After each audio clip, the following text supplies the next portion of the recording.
there and welcome back to Japan, where I'm going to be giving you a reaction and review to WAGAMAMA RAKIA with Reflection. Well, if you've been following this channel since we came back, you know how this works. I've actually just done the reaction. If you click the link in the description below, it'll open a separate little YouTube player where you can watch that. Now, we have to do it this way now, sorry. Otherwise, I'm about to give you the review. So pause this video if you haven't seen the reaction yet. Click the link in the description below. Watch the reaction. Otherwise, here comes the review. Are you ready for the review? Well, here it is. This was a really interesting one. Now, I seem to remember that this was recommended to me on our Reddit suggestion thread as basically being kind of like passcode, but with hip-hop thrown in. Now, I've been quite a fan of a lot of what passcode do, because although I know they get the ire of a lot of other people who are like fans of more sort of traditional sounding rock and more live sounding rock and more sort of instrumental based stuff, I appreciate what they do. They've got an odd sound. Sometimes it works, sometimes it doesn't, but it always sounds like they're doing something brave, like they're putting a bit of effort into there. Now, one of the things that people most dislike about them seems to be the use of auto-tune, even though on the previous channel, before we had to restart everything, we had a poll where I suggest, open up to people, how do you feel about auto-tune? How many people like it as a creative choice, how many people are impartial, and how many people absolutely can't tolerate it. And the people who couldn't tolerate it was something, I think it was less than 30% overall. So in actuality, most people are able to stomach a bit of auto-tune, even if it's not everyone's favourite thing. And I would say, although it can occasionally be used as a creative tool, I'm kind of in one of those areas where I prefer not to have auto-tune, but I'm not against it. In good context, like passcode use,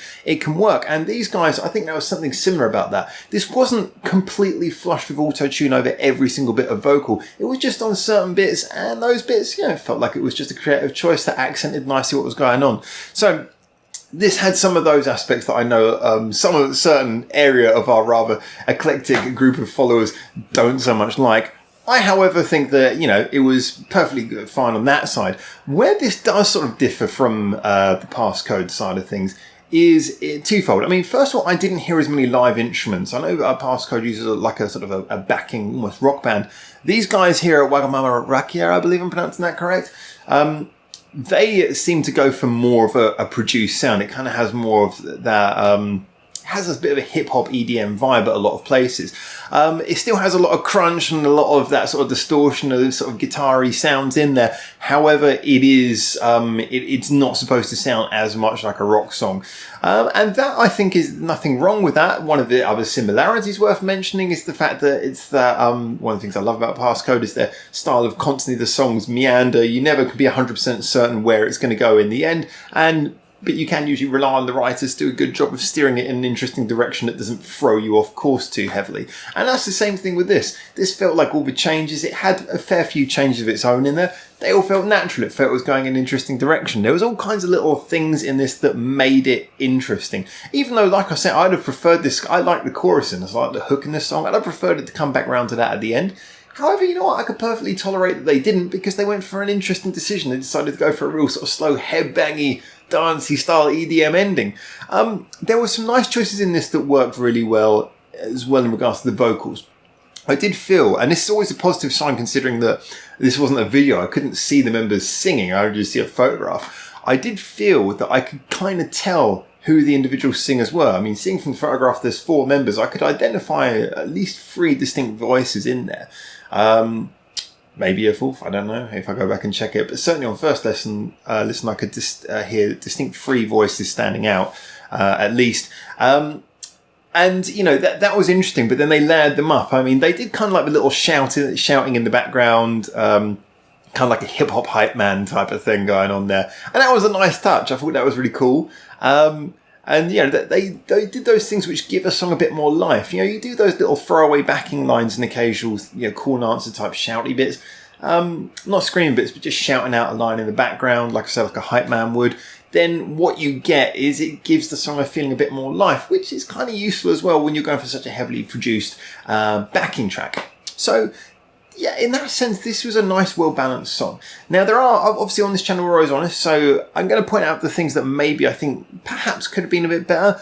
I do think that, like I say, perhaps the ending could have gone in a more interesting direction. I certainly wouldn't criticize it because I think it was a brave, creative choice. You get songs that do this kind of thing, and actually kind of one of the most prominent, although it's very different, one of the most prominent examples of doing this kind of songwriting is actually Rage Against the Machine, who, if you think about most of the famous Rage Against the Machine songs, they go verse, chorus, and then they slow down, and then you get a bridge. So it's basically the bit that builds up, and you're supposed to headbang it to the end. So they change tone at the end and go for a sort of louder headbangery bit at the end. I don't think this was quite giving that same sort of energetic charge at the end that you'd expect from a Rage Against the Machine song. However, it was playing that same trick of, okay, instead of a bridge, we're going to break down to doing, like I say, a headbangery bit, and we're going to play you out on that. So basically everyone's been absorbed into the song. If you're still here, everyone's along for the ride. Okay, now let's just finish with everyone doing the primal act of headbanging. I think there was quality to the writing style. However, like I say, I liked the chorus. Thought the chorus was nice, and I'd have liked to hear that worked into the ending one more time, even if they'd just done a sort of slower rendition of the chorus over those final few beats, just with that sort of headbangery vibe going along with it. I also feel that maybe in some places, although the production style is obviously exactly what they're going for, it did feel like if I were to listen to this too many times, I think that extremely compressed guitar might start to get a bit irritating for me. One of the reasons why that works so well with Passcode, using that as the best frame of reference still, is because their guitar sounds are very choppy. Even though they have that very sort of live sound, it's very much chopped up. There's lots of stops and starts and things which stop it getting too thick. With this, the sort of guitar-y sounds were very thickly compressed and quite held, so you didn't get much of a sort of break from that. That's maybe a small criticism. Really, though, I do feel like I'm kind of nitpicking. Maybe this is something where I'll be able to better view this with the contrast once I've heard more of their songs, which I certainly am looking forward to doing. This is an interesting group. I love the hip-hop elements. I thought that was great. Like I say, there was that one rapper who was really intensely trying to sound angry, and if you're familiar with Japanese, it's kind of a stereotype that if you want to sound angry in Japanese, you roll your R's. It's supposed to be, I believe it's seen as being the most aggressive sound you can make is to roll your R's. And she was leaning into those R's, I tell you that. She was going crazy on those R's. It sounded genuinely angry. I was like, I don't know that I think, hip-hop, just as a genre, it doesn't ever come across best when you sound like really angry. It's because it's a genre that's got a lot of impact from the beat. More the way you convey anger is more by sort of pushing certain short, sharp notes on certain parts rather than rolling it. But that's a vocal style. So to me, it sounded a little bit weird, a little bit unnatural, a little bit like a strange way to express it. I felt that maybe a little bit more volume in the delivery might have done that better, but that's just me nitpicking. Otherwise, her rhythmic delivery was great. Really loved how she did that. And actually the rap parts throughout the song had a really good rhythm to them. Nothing excessively complex, but really sort of complemented the song. And the song in itself was doing enough things that they didn't need to sort of do any showy rap. It was just rap that really complemented the rhythm of the song at that point anyway. So anyway, look, this is a song that I thought it was a really good door opener, an interesting one. Certainly, I think, to give a real opinion of this, because it reminds me, like I say, I got that certain vibe of Passcode that I was, I believe, told that I might get from this. It reminds me of some other things in a really cool way. It's got some tropes from sort of new metal and things, but done in a much more interesting little basket of ideas.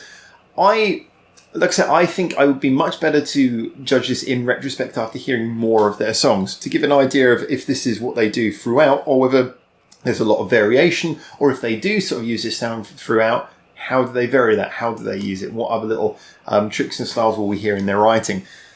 Big hiccup there. Sorry, I just had my dinner before recording this.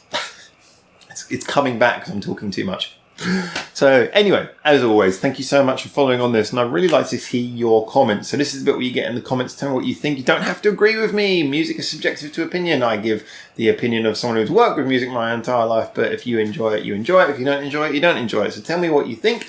get in the comments if you want to do more discussing. Remember, our Reddit and Discord are also linked in the description below, as well as the Facebook and Twitter for me.